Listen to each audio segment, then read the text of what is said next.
appunto. Allora, affrontiamo un'altra questione che interessa moltissime persone, quella sull'etichetta obbligatoria per quanto riguarda i prodotti lattiero-caseari. Allora, cosa è successo? Che cosa è cambiato? Spiegateci un po' voi, siete contenti oppure no? L'aspettavate? Può essere un passo in avanti? Fronteggia la situazione che si sta verificando dagli Stati Uniti di grande protezionismo di altri prodotti? Beh, sicuramente è un grande passo in avanti, sicuramente è una cosa che come CIA, ma non solo come CIA, anche come le altre organizzazioni agricole abbiamo cercato, e anche insieme anche con i consumatori, Federconsumatori ed altri, abbiamo sempre cercato che venisse approvato. Oggi vi è l'obbligatorietà fino a marzo 2019 di inserire in etichetta per quanto riguarda il latte e i propri derivati l'origine del latte. E quindi questo è un passo in avanti per migliorare anche il rapporto che c'è tra il consumatore e il produttore finale. Ricordiamo che un ultimo studio che è stato fatto da parte dell'UNISMA prevede che il 36% dei consumatori vanno alla ricerca del prodotto 100% italiano, mentre un altro 25% dei consumatori va alla ricerca dei prodotti tipici del territorio. Se noi oggi andiamo su qualche supermercato ci accorgiamo che la politica anche della grande distribuzione cambia su questo. Vediamo sempre più che ci sono anche reclamate le aziende agricole del territorio, a fronte appunto di questa ricerca che si sta facendo, ma soprattutto di questa sempre ricerca da parte dei consumatori, la ricerca dei prodotti tipici del territorio e prodotti italiani. Quindi questa etichettatura che viene fatta nel latte e nei propri derivati è un grande passo in avanti per quanto riguarda la linearità anche del tipo di prodotto che un consumatore va alla ricerca per il proprio consumo. Allora, spieghiamo gli step, quindi proprio, visto che anche lei tra l'altro non ha un'azienda agricola eccetera, che cosa succede, cosa si trova, cosa bisogna stare attenti, cosa dovete fare anche voi, cioè che cambiamento ci deve essere? Certo, con la certificazione bisognerebbe che in parallelo ci andasse anche il valore del prodotto al consumatore e che ricadesse sicuramente un reddito di riconoscenza anche al produttore iniziale. Ricordiamo che negli ultimi anni senza questo tipo di certificazione venivano magari etichettate come prodotto italiano dei prodotti importati che però magari venivano lavorati dall'agroindustria in Italia. Oggi con questo tipo di certificazione si può testare e dimostrare chi è stato il produttore che ha conferito quel tipo di latte, l'ha confezionato e se è prodotto veramente italiano per quella nicchia di persone che richiedono nello specifico prodotto italiano, sia anche riconosciuto dal punto di vista economico. Questo è il nostro senso. Il latte, per esempio, il latte munto in Italia da animali italiani. Giusto? E anche confezionato, quindi dove è stato confezionato, giusto? Esattamente, però di solito quando si compra un contenitore di Tetra Pak di latte, noi andiamo a vedere che c'è l'azienda che l'ha confezionato, magari nello stabilimento A, B, C o D, e questo è un modo di distogliere la concentrazione del consumatore per non far capire benissimo se il prodotto era veramente italiano o se era importato o lavorato in Italia. Noi ci auguriamo che questo possa essere un primo step di partenza, una start-up per essere efficace e quindi riconoscere anche al consumatore la qualità del prodotto, ma che però nello stesso ago della bilancia venga anche riconosciuto più reddito ai nostri imprenditori agricoli. Ma come si fa a riconoscere più reddito? È più reddito la riconoscenza che è veramente il lavoro dell'agroindustria, cioè che ci sia una ridistribuzione più equa fra produttore iniziale, trasformatore o lavoratore in questo caso e la grande distribuzione, perché di solito le percentuali di suddivisione di questo reddito non è sempre a vantaggio del trasformatore o della grande distribuzione e al produttore iniziale rimane a malapena il 10-15% del prodotto, in realtà è quello che ha fatto il lavoro sporco. Quindi un margine bassissimo. Queste trattative come avvengono, da qual parte, perché è facile parlarne, poi bisogna vedere alla resa dei conti chi ha i giochi in mano, no? Sì, no, diciamo che questa norma mette chiarezza fino in fondo su chi fa il latte. Facciamo solo un esempio. Prima della norma un'azienda di trasformazione poteva importare il latte dalla Germania o da altro paese comunitario, lo trasformava in Italia in mozzarella, ipotesi, o formaggio, e quel tipo di prodotto era prodotto italiano, cioè sull'etichetta i consumatori andavano a verificare e vedevano prodotto in Italia. Magari il latte dell'Est Europa. Dell'Est Europa. Oggi invece con questo tipo di decreto invece vi è l'etichettatura obbligatoria da dove viene munto il latte, dove viene prodotto il latte. Quindi oggi se io vado alla ricerca del formaggio, dei latticini o del latte, vedo che è stato prodotto, munto e prodotto in Italia.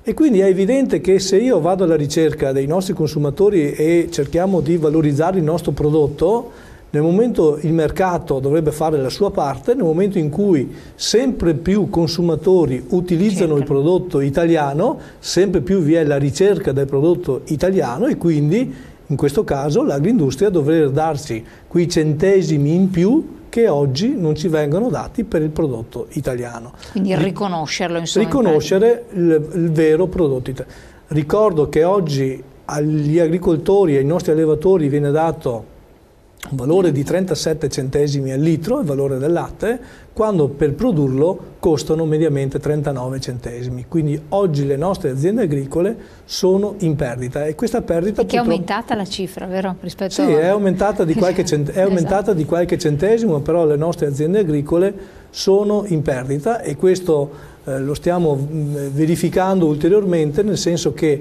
sempre più anche nel 2016 abbiamo una riduzione delle aziende agricole e come diciamo sempre in questi casi, quando vi è una riduzione dell'azienda agricola non è una riduzione solo di quell'azienda, ma c'è una riduzione del territorio, dell'ambiente, di quello che quell'azienda sta facendo oggi per la collettività. Un'azienda agricola oggi non è solo una produttrice di latte, ma è un'azienda che valorizza il proprio ambiente, valorizza il territorio, valorizza il turismo e valorizza tutto un ecosistema e quindi per questo l'importanza, il presidio degli agricoltori e delle aziende agricole all'interno del nostro territorio. Relativamente, voi avete iscritti proprio la CIA, sono anche venuti più volte in trasmissione produttori lattiero-caseari, no? Che vendono anche direttamente per riuscire a stare dentro a determinati oneri economici, quindi fanno la vendita diretta. Relativamente a questi casi di queste persone che hanno la propria stalla, le proprie bestie eccetera, e anche altri che poi ci hanno scritto in realtà dal Friuli Venezia Giulia, quindi devono cambiare qualche cosa nella loro etichettatura, ci deve essere riportato qualcosa di diverso. C'era un signore che ci scriveva in modo particolare, cioè io vendo il prodotto lattiero-caseario senza necessità di scrivere nulla fino a questo momento, cosa dovrò fare? Oppure dove si possono rivolgere? Però io direi di dare proprio le informazioni, perché così facciamo cultura e informazione anche per i cittadini su che cosa devono trovare su questa bottiglia di latte che magari prendono, no? O di yogurt o quant'altro. Sì, se il nostro telespettatore, il nostro agricoltore vende direttamente all'interno della propria azienda non ha l'obbligo di fare nessun tipo di etichettatura. Quindi resta che non ha nessun obbligo. Io consiglio comunque di mettere l'etichettatura in quanto è un elemento valorizzante del suo prodotto. È evidente che nel momento in cui le nostre aziende vanno a vendere nei mercati esterni, obbligano invece ad un'etichettatura precisa che è abbastanza semplice da farsi, nel senso basta dichiarare e dimostrare che quel latte e quel tipo di formaggio è stato munto latte e prodotto il formaggio all'interno della propria azienda e quindi latte italiano. Perfetto, basta dire italiano, insomma. Buongiorno, grazie per il lavoro fatto sulla certificazione di provenienza del latte, ma lo è anche dei prodotti caseari? Sì, certamente. Oggi vi è l'obbligo anche dei prodotti caseari che ci siano questo. Stiamo sempre attenti perché per i prodotti lattiero-caseari dobbiamo verificare ancora meglio l'etichettatura che il latte sia prodotto in Italia, perché può avere la necessità, come succede oggi, che molti prodotti caseari è prodotto in Italia quando il latte viene munto all'estero, viene prodotto all'estero e il formaggio viene fatto in Italia. Ecco, però se chiedo lei Presidente, dopo intervenite voi in base alla competenza, perché dopo sono cose specifiche. Giustamente il direttore sottolineava, ci sono molte persone che tengono molto alla località delle provenienze. Io vorrei magari prendermi del latte che non mi è sufficiente dire in Italia, perché se è nella zona, per carità con tutto rispetto parlando del napoletano, dico, hai un occhio di riguardo. Esatto, dico, insomma, oppure in Calabria può darsi che non mi vada tanto bene per ovvie ragioni, e quindi dice preferisco più fiducia nella zona veneta anziché padovana, dove so come, cosa e quando. ci può essere o è obbligatorio ci sia quest'ulteriore precisazione? Qui mi rifaccio anche agli operatori dei vostri mercatini locali, quindi scrive 90 Stalla 90 Padovana, mucche dell'altopiano della Lessigna di Asiago, che so io, o no, non siamo ancora a sti livelli? No, i nostri agricoltori si sono già evoluti, e visto che anche lei, dottoressa, tante volte passa nei mercati agricoli, può riscontrare di fatto che nella loro confezione che le daranno sarà riportato il tipo di l'azienda, di dov'è, da dove viene la produzione, se il latte è stato pastorizzato prima di utilizzarlo per fare prodotto per caseificare il latte, e lo potrà riscontrare veramente con occhi e con mano la realtà di questa cosa. Rammento alle nostre aziende che trasformano il latte in azienda che si sono già programmate e già da giorni hanno iniziato a mettere in pratica questo tipo di operatività nella certificazione della provenienza del loro prodotto e anche del tipo di lavorazione che fanno nei formaggi che portano nei mercati agricoli o nella vendita diretta, insomma. Questa attenzione particolare, diciamo un altro messaggio che è arrivato, dopo faccio anche la domanda diretta. Questo fine settimana sono stato in un mercato a chilometro zero e chissà perché, contrariamente a quanto pensavo, i prezzi non sono più bassi del mercato, anzi. Sì, noi ci siamo dati come CIA all'interno dei nostri mercati un regolamento in cui i nostri agricoltori devono restare all'interno di un range particolare. Ovviamente nel caso specifico bisognerebbe valutare e vedere il motivo dell'innalzamento del prezzo, a volte è dettato dal fatto che il prodotto di quell'azienda specifica è un prodotto biodinamico, un prodotto biologico, e quindi per quel motivo probabilmente avrà dei prezzi anche uguali o anche più alti rispetto al mercato normale. Generalmente però ci dovrebbero essere prezzi quantomeno più bassi rispetto ai mercati normali, in quanto l'azienda agricola ha comunque un margine importante nel momento in cui vengono venduti. Sì, più bassi, se non altro sicuramente più bassi della grande distribuzione, sì, certo, di fatto. Certo. Comunque la qualità è giusto che abbia anche il suo prezzo, perché altrimenti siamo tutti allo stesso livello. Se uno si impegna a fare la qualità è giusto che anche il consumatore sappia apprezzare, sia dal punto di vista economico, cioè del costo che magari può avere qualche centesimo in più, però sapendo che portando a casa un prodotto fresco di qualità superiore può avere un tempi di conservazione ben più lunghi di quelli comprati nella grande distribuzione. Voglio dire che quel centesimo magari può essere compensato dal non spreco di quel prodotto, perché viene gettato, perché si depaupera in tempi più brevi. Cioè, adesso non sto prendendo le difese del valore e del costo di un prodotto di qualità, però è giusto anche riconoscere il prezzo alla qualità. Sono d'accordo nel vedere che alcuni agricoltori vendono i loro prodotti sulla strada, ma visto che non fanno scontrino, perché costano tanto quanto quelli del mercato, mi sembra una concorrenza sleale nei confronti degli altri. Qui però bisogna stare attenti, sì, è vero, soprattutto adesso nel periodo degli asparagi, periodo stagionale, le fragole, cosa vediamo? Questi camioncini, queste cose, agricoltori, sono fermato anche io l'altro giorno, e poi osservi che gli asparagi ti costano addirittura più che nel mercato autorizzato ortofrutticolo che può esserci in piazza a livello della grande distribuzione. Viene un po' di perplessità, che dici non mi fai lo scontrino, non mi fai niente, li incassi in nero, diciamolo, in nero, puliti così, hai questo prezzaccio. Non esiste.